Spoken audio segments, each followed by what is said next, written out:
Hey guys, it's Tiny Tom Logan back with another video for you. Today we're going to be taking a look at the Be Quiet Dark Rock Pro. Excuse me. Now this is quite a big cooler because, to be perfectly frank, this is being aimed squarely at the Noctua NH-D14 and Thermalright Silver Arrow market. It's a twin tower cooler, as you can see on this image on the side. But anyway, we're going to get to the looks in a moment. Just a quick look around the box for you to let you know that it's 775, 1155, 1156, 1356, and then AM2, AM2 Plus, AM3, 754, 939, and 940. So it supports practically every socket. I mean, not many of the coolers nowadays support the older AMD sockets as well. Normally it's just the AM2, AM3s. Comes with all the fans already in it, and they're. Oh, if I just pop it all open for you, I'm doing this right in front of you. I've already had it out once to have a look at it, and I've not put it back in very well, to be perfectly frank. But right, so we get rid of the box, we'll get rid of the polystyrene, and then we get down to the nitty gritty. Now what I'm going to do is bring you in for a close look. I'm going to pop the camera off the tripod and do it by hand. We'll have a good look round the cooler and then have a look at the mount. Right then guys, I've got you in my hand, so we're going to be shaking a fair bit, but we want to have a look at the cooler. Yes, I have got the sticker on the bottom before people start moaning about me spinning it round. Now, it's a twin tower cooler, as you can see. The clips are slightly similar on the fans to the Noctua ones, and by similar I mean that they pull in place and clip in place. And they're just pushed over the fans. I've not actually really tried to get these on and off much yet. There is quite a lot of tension there. They're very well on there. There's a rubber seal around the outside of these fans. So the contact points are rubber dampered. There are 7 heat pipes across the cooler, and as you can see by the reflection, it's nickel plated as well. Quite happily see the camera there.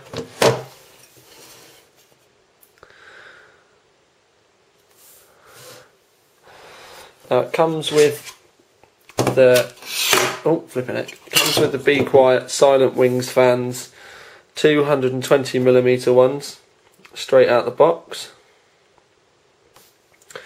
The blades on these fans, when they're spinning, they actually look really nice.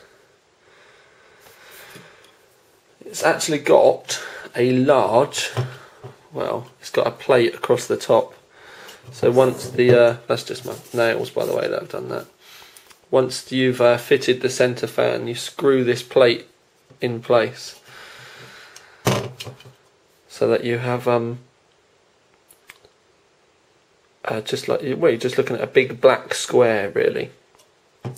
Now straight away we've got to have to say that where the colours, it's nickel plated so it's shiny but it's dark. The fans are black, all black. The top's black. It's quite a neutral looking cooler. So it's going to appeal to quite a lot of people. All the people pretty much that moan about the fans and the well, the colours of the fans with the Silver Arrow and the NH-D14 are probably going to start to like this a little bit more. You can see that on the plate, well, the actual heatsink fins I should say, there's a slight indentation in the design there. In fact, what I'm going to do quickly, I'm going to put the camera down, or I would do if it would stand up, but what I'm going to do is I'm just going to take this outside fan off quickly.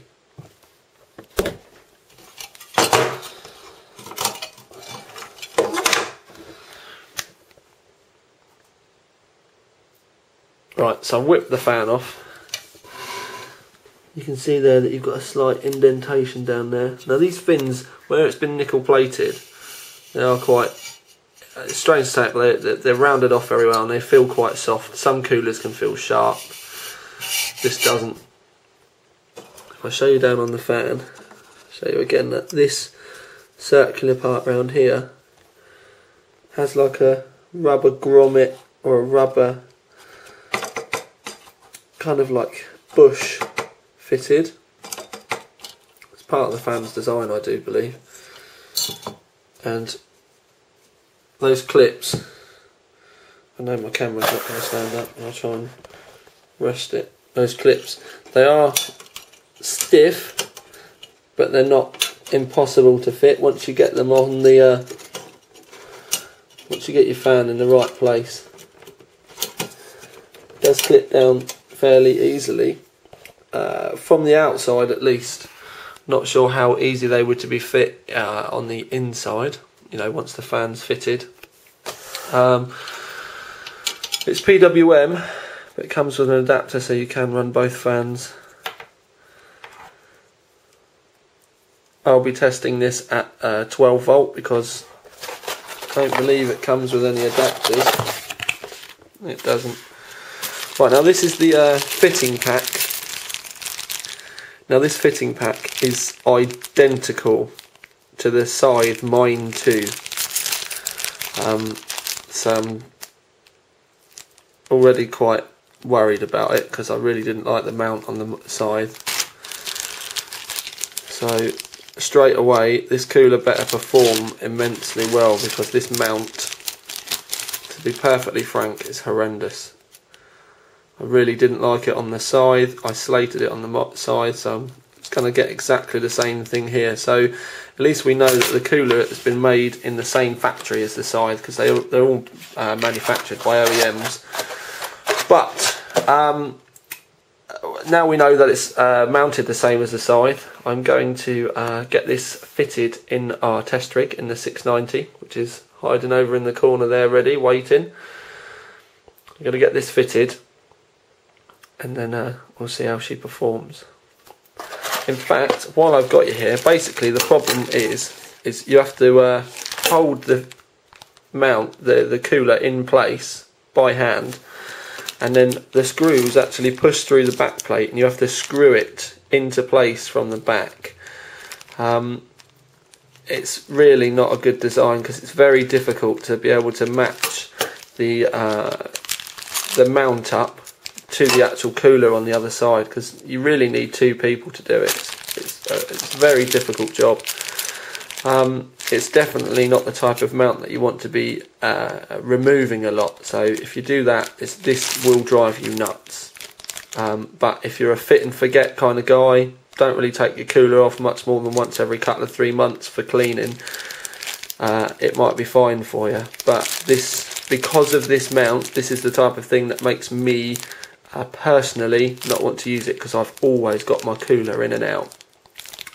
So yeah, we'll leave that be and we'll move on, and hopefully the performance will make up for it. Just want to explain about the mount quickly. You get these like arms that screw into the base of the cooler, and then these screws push through from the back and you have to screw them into the those arms which are attached to the cooler. So you're screwing on this side, you have to hold the cooler on the other side as well. But the thing is, when the cooler's in there, it's very, very difficult to be able to even see what you're trying to screw into. So it literally does take ages. It's just taken me about 15-20 minutes to get this cooler in here. I could have fitted both the Noctua and the Silver Arrow probably twice in that time, easily, both coolers, because they're really simple to mount. I mean, oh look, you can just see there, but how am I meant to see that when I'm screwing from the other side? It's a strange one. As you can see, RAM will still be an issue. You will need to make sure that you've got short RAM. And also, just to show you, the cooler is very tall. I would go as far as say, as long as you've got a 120mm fan in the back of your case, it should fit. But most cases with side panel fans you're not going to be able to run this. So, advice, if you're looking to buy this, if you've got a 120mm fan in the back, 99 times out of 100 it will fit your case. The only thing that you need to make sure is that you've not got a side panel fan right the way over the CPU or anything, because if you have got a side panel fan, it probably won't fit unless you remove that fan. But other than that, and the fact that the wires are hanging out because I've not routed them yet, it does look pretty nice in there. It's a heck of a chunk. I'm going to finish getting this, the fans routed and everything like that, and we'll see what it sounds like at 12 volts. Right then, my lovelies, got it all in, running in the normal fan. Everything in the case is at 12 volts, but the fans in this are pretty quiet. Now, cooler. This is at 12 volts. It is very quiet. It's not silent, but what we need to remember is the D14 and the Silver Arrow had 140mm fans. Now the 140s were quieter. The 140 in the Noctua that's in the middle is quite quiet. 70%, maybe 75% of the noise comes from the 120 on this side. So the fact that this is running like this, I'd actually go as far, I mean, I don't know about the amount of air and everything that they're pushing yet, but these fans, oh, stick my finger in there, I need to watch what I'm doing. Yeah, I can hear you all laughing, you little rascals. Anyway, these fans at 12 volts are probably a smidge quieter than the Noctua ones. Now, as I said, I don't know about how much air they're moving yet, but we will see in the testing. Now I'm going to get this set up, get the sides on, and we'll see how we're getting on. Now I'm going to stick the camera right in just to give you a quick to listen to.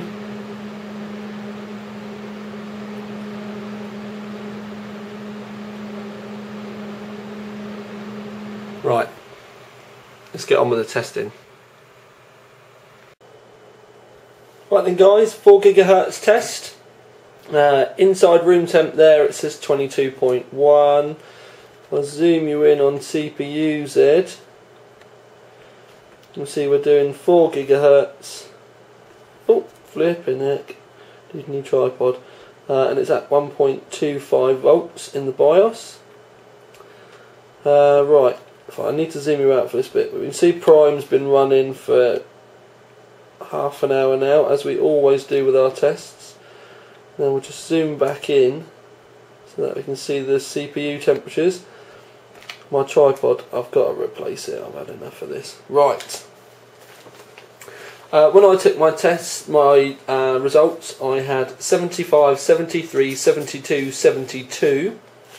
That gives us an average temperature across all 4 cores of 73 degrees. The ambient temperature when I took my results was 22 degrees dead. So that gives us a 51 degrees delta temperature at 4 GHz with both fans at 12 volts. So what I'm going to do quickly now is put the clocks up to 4.2 GHz as we always do and rerun these tests, and we'll see how we get on with 1.35 volts. Right then guys, you can see the delta there, it's 23.2, it was 23.1 when I took my measurements. You can see Prime there has been running for ages as usual. Zoom right in, 4.2 GHz,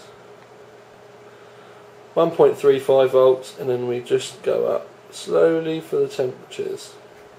Right, so when I took my temperatures I had 87, 86, 83, 84. That gave us an average temperature across all 4 cores of 85 degrees.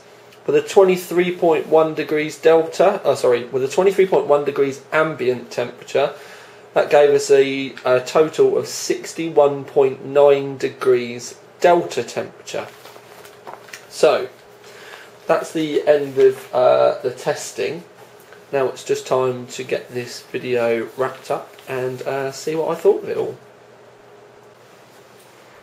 Right then guys, it's time to get this video wrapped up and move my lights as well because they're terrible. Right, the Dark Rock Pro.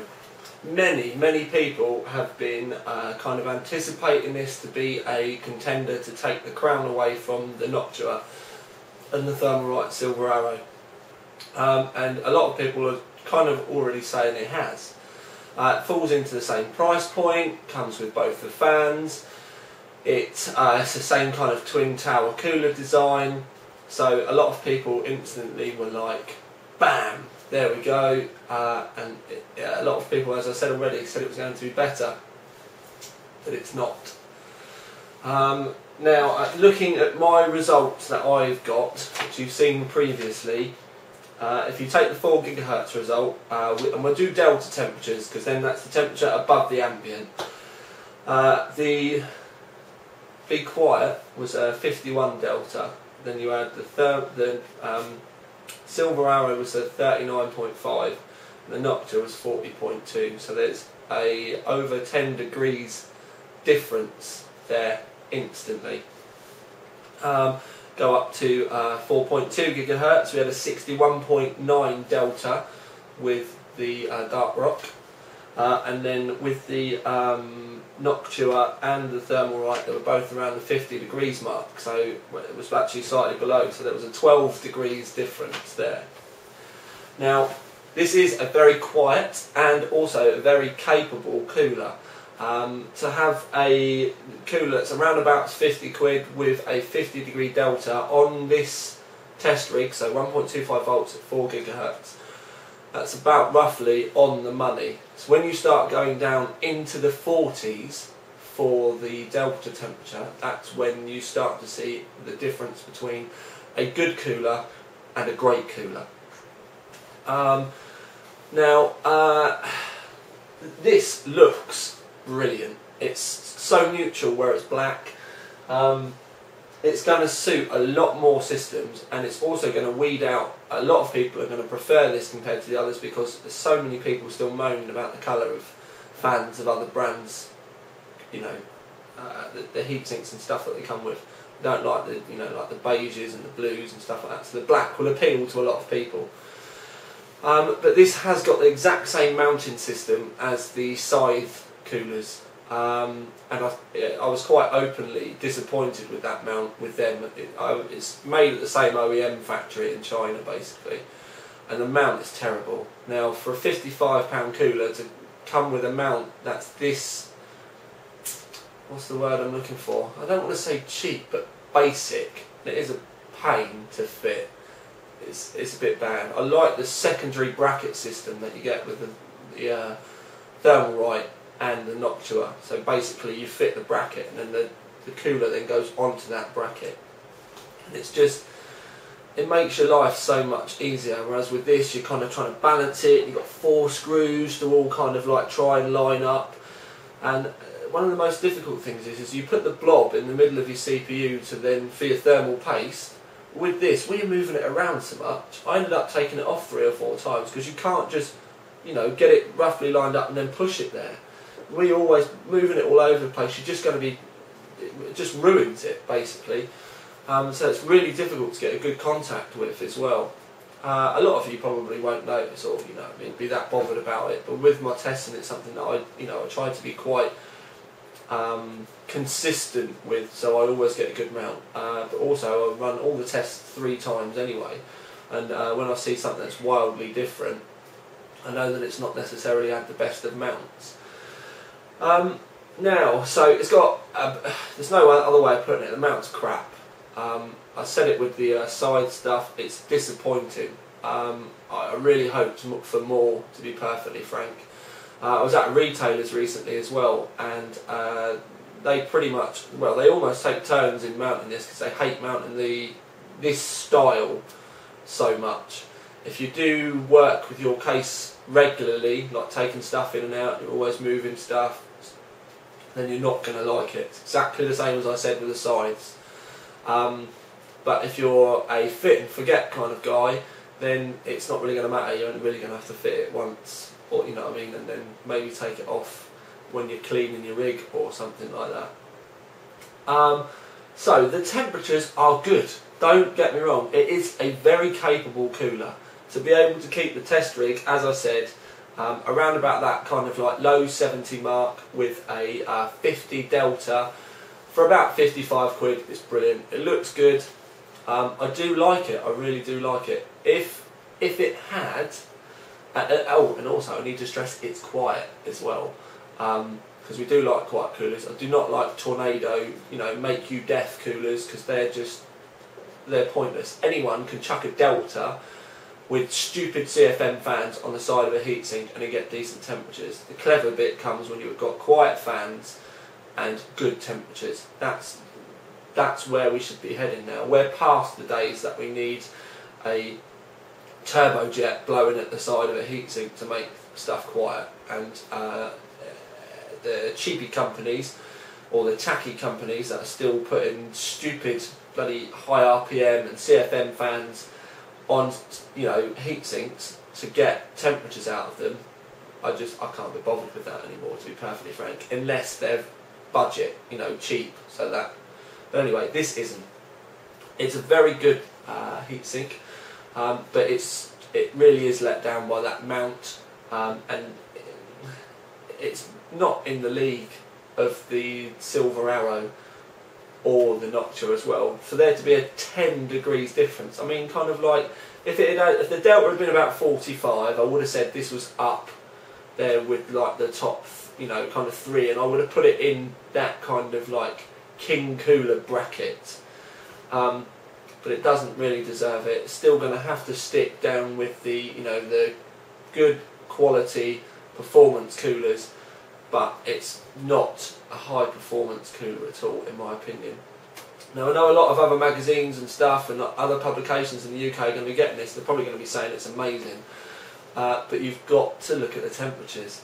If it's, how can you say a cooler is in the same league as the top two when there's a 10 and 12 degrees difference? It's not possible. So yeah, it's probably the best kind of performance cooler. So it's better than the Mega Halums, it's better than pretty much everything else of the other coolers that I've tested to date. But it doesn't really deserve to go up there in the same bracket, like the King Cooler bracket of the D14 and the Silver Arrow. So yeah, a bit of a mixed bag really. I do like it, I would recommend it if you're looking for something for a rough 4 GHz overclock.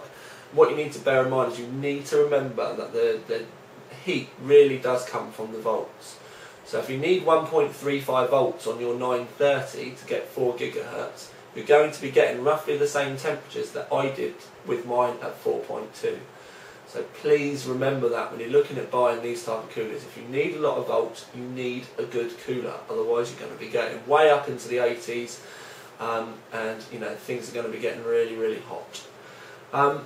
So yeah, it's a shame really, because I really did. I'm getting to the point now where I'm starting to give up looking for coolers that can get up there and start beating the Silver Arrow and the D14 about, you know, at the end of the day, to start putting a bit of competition in the market. Because to be perfectly frank, Noctua and Thermalright are just going to keep manufacturing these coolers, and they're not going to bother looking into any development of new stuff, because why should they? They're still king of the pack. But yeah, it is a very good cooler, but it's not as good as I expected. And with that, the mount on it as well, it's just not good enough. I'm going to say it again. I mean, for the temperatures, it's very good, but because of that mount, it makes it feel cheap. And I honestly do think this needs to be below £50, so 45 to £50 at the absolute top end. Because that cooler is so cheap and basic, the cooler really doesn't warrant paying £55 for. For 55 quid you can get the Silver Arrow, and because of the mount I would say buy the Silver Arrow, because you will be much better off in the long run. But then again, for 60 quid you can get a Noctua which has got a wicked mount, it's quieter, Yeah, it's a very, very tough call, really. But I know the way it's going to be. Everyone out there that ends up looking at this will buy it because it's black over the others, and that'll be the reason why they buy it. Because if they look at all the other factors, they would probably buy one of the other two. So if somebody comes to you on a forums and says, I bought the Be Quiet because it's better, it ain't. And they bought it because it was black. So yes, strange one. So what am I going to give it out of 10? Overall, it should have been an 8. But because of that mount, because it is terrible, I'm going to give it a 7 out of 10. And award-wise, let me see. It's borderline. It really is borderline. I'm going to be nice, and I'm going to say a silver. There's so many. I've got the Devil Angel thing on my shoulders at the moment. The Devil, say give it bronze because that cooler is, the mount is terrible, and it's still 10 degrees hotter than the others. But I'm going to go with silver because, and I will explain, because it is quiet. It's very neutral. It does look good, but for God's sake, Be Quiet. Change your OEM. Get that mount changed, because that is the biggest problem with this. You could have done so much better with that mount. The way I see that mount is it's just been done quickly. The top end of the cooler looks great. The bottom end of the cooler, it's almost like the difference between looking at a 1980 Skoda at the bottom and then looking at one of the really nice new Skodas at the top. Yeah, the difference between the two is just, yeah, the bottom half of the cooler does make it feel incredibly cheap. And I'm not going to keep going round and round in circles now, and I'm not going to re-record this. I'm going to leave this on the first one. So I hoped for much better things with this cooler. I really did. It had the style of the cooler looked right. It had good quiet fans on it, and it just left me feeling slightly deflated. It definitely did not do it quite as well as I was expecting. So for all of you doubters out there that doubted me when I first saw this, the results are in. The tests have been done, and 10 and 12 degrees difference, just, it's nowhere near, is it?